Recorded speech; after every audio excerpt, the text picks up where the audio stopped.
Selamat pagi teman-teman, kita berjumpa lagi ya, masih tentang compensable factors ya. Jadi dalam video sebelumnya saya sudah menerangkan mengenai pembagian poin-poin ini ya. Jadi prinsipnya sama juga mas ya, di perinterpersonal mari coba kita lihat ya. Di interpersonal itu intinya adalah kemampuan untuk menjalin hubungan ya dengan orang lain, ya dengan pihak lain ya. Kita di sini membaginya ada dua dimensi, tingkat derajatnya sama sifat hubungannya.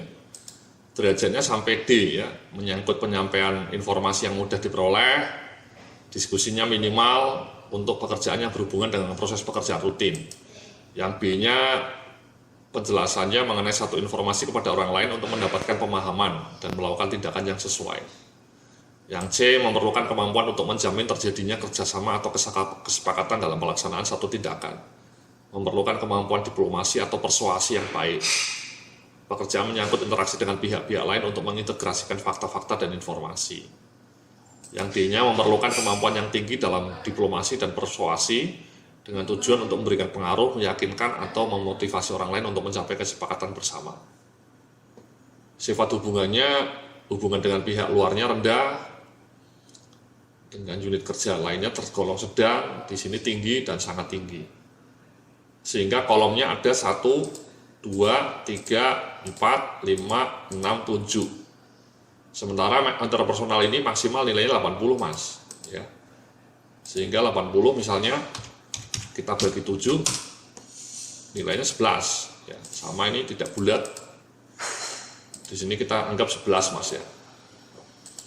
Sehingga antara 11 sampai 12 interval perbedaannya. 11 ke 23 itu 12, 23 ke 34 11, 34 ke 46 12. Jadi antara 11 sampai 12 intervalnya supaya sama dan kemudian jatuhnya ketika di pojok sini 80. Prosesnya seperti itu semua mas ya, sama. Jadi poin paling tinggi ditaruh di pojok paling kanan bawah, paling ujung kemudian dibagi dengan jumlah kotak yang ada ya, kotak di atas ini sama kanan ini, dan kemudian hasil pembagian itulah yang jadi interval untuk membedakan poin-poin antar kolom itu, antar kotak itu ya. Dan hasil pembagiannya dijadikan awal sebagai starting point ya, 11, tapi misalnya yang di sini 19, yang di sini 13. Jadi itu mas ya, seperti itu teknis, kemudian manajerial ya, kemudian ini interpersonal, kemudian mental ya. Kalau mental ini coba kita lihat ya, tugasnya terstandar berulang-ulang ya, kompleksitas pemecahan masalahnya di sini pedoman yang diterima. Tugasnya mulai bervariasi ya, tapi tidak terlalu kompleks. Di sini tugasnya variatif dan kompleks ya, muncul masalah-masalah yang complicated.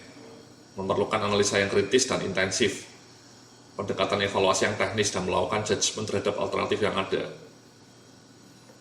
Yang D ini tugasnya sangat bervariasi dan kompleks, analisisnya rumit dan tingkat kemampuan berpikirnya harus original, independensi diperlukan untuk mengatasi masalah yang sangat sulit, faktor-faktornya complicated. Nah di sini elemennya adalah supervisinya mas. Supervisinya langsung ada instruksi, tidak langsung tersedia prosedur, contoh-contoh, tapi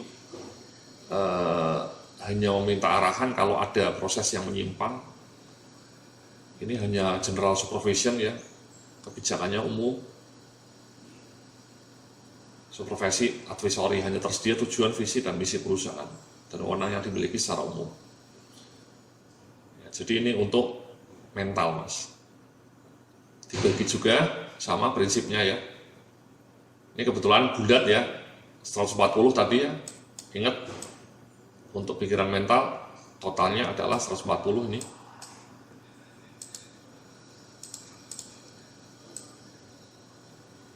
...140 dibagi 1, 2, 3, 4, 5, 6, 7. 140 dibagi 7, 20 pas. Jadi pas ini, tidak ada pembulitan ya. Jadi selisihnya selalu 20 ya. Intervalnya 20, 40, 60, 80. 40, 60, 80, 100. 60, 80, 100, 120. 80, 100, 120, 140.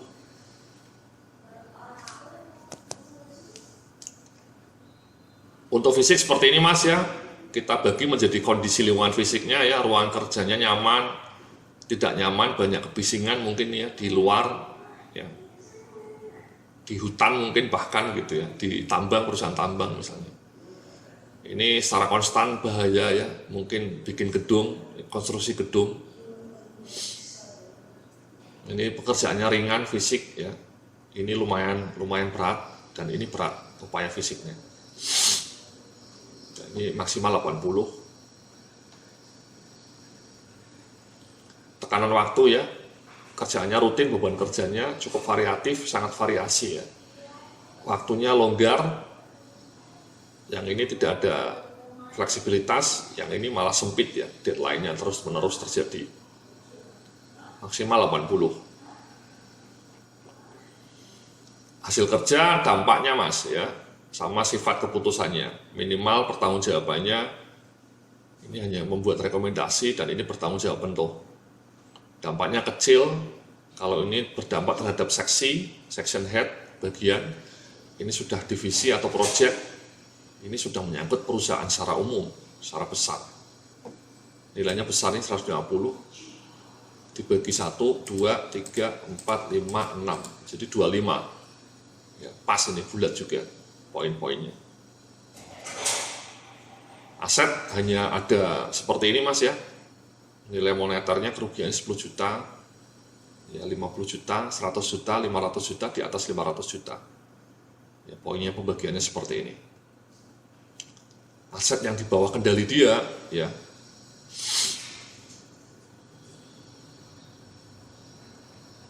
Dan kemudian yang terakhir, jumlah anak buah. Tidak melakukan supervisi, ya, melakukan supervisi para bawahannya masing-masing memiliki jenis tugas yang relatif berbeda namun masih saling berkaitan. Kalau ini sudah melakukan supervisi dari para bawahan yang memiliki jenis tugas yang berbeda-beda dan bersifat kompleks hubungannya. Ini jumlahnya anak buah 2 sampai 10 sampai 20, 30 ini di atas 30. Ini 100 bagi ya 1, 2, 3, 4, 5, 6, 7, 8. 100 dibagi 8. Di sini memang kita kasih point 5 ya. Bisa juga seperti ini Mas.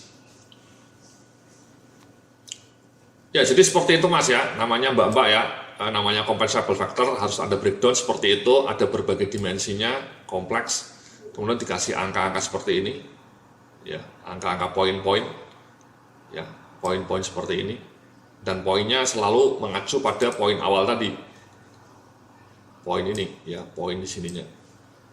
Ya.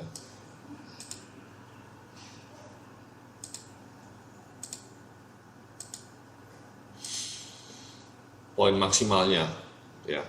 Jadi itu ya contoh skala compensable factor, bisa Anda pakai, ini bisa Anda download, ya. Nah setelah itu ya kemudian ini Mas, setelah kita punya tadi tabel compensable factors-nya, kemudian ya kita bersama-sama dengan pihak manajemen atau perwakilan melakukan proses penentuan nilai harga untuk setiap posisi dengan mengacu pada compensable factor yang telah disusun. Proses ini dilakukan bersama-sama dengan perwakilan dari manajemen, kemudian baru akhirnya menyusun salary grid. Nah di sini memang terus terang sebaiknya memang ada pihak ketiga Mas ya, dan juga jangan terlalu banyak wakil ya. Kenapa? Karena terus terang pengalaman saya, kalau misalnya nanti ada wakilnya terlalu banyak, nanti malah dia tidak objektif ya, dia meninggikan harga pekerjaan dia gitu ya. Misalnya ada wakil dari marketing, ya marketing selalu ingin pekerjaan dia dihargai mahal. Sama orang keuangan minta paling mahal. Jadi sebenarnya tim independen Mas, ada komite gitu ya, komitenya dipilihlah orang-orang yang bijak gitu Mas ya, yang bebas kepentingan gitu ya. Mungkin wakil HRD 1, kemudian wakil dari direksi 1, plus 1 konsultan mungkin atau pihak eksternal gitu ya, supaya menjadi lebih pas, supaya tidak ada kepentingan vested interest. Nah nanti saya akan jelaskan ya dalam video berikutnya bagaimana menentukan value harga ini dari masing-masing posisi sesuai dengan mengacu pada tadi ya, dengan mengacu pada compensable factor yang sudah kita susun. Ya. Terima kasih, sampai jumpa dalam video berikutnya. setelah yang satu ini.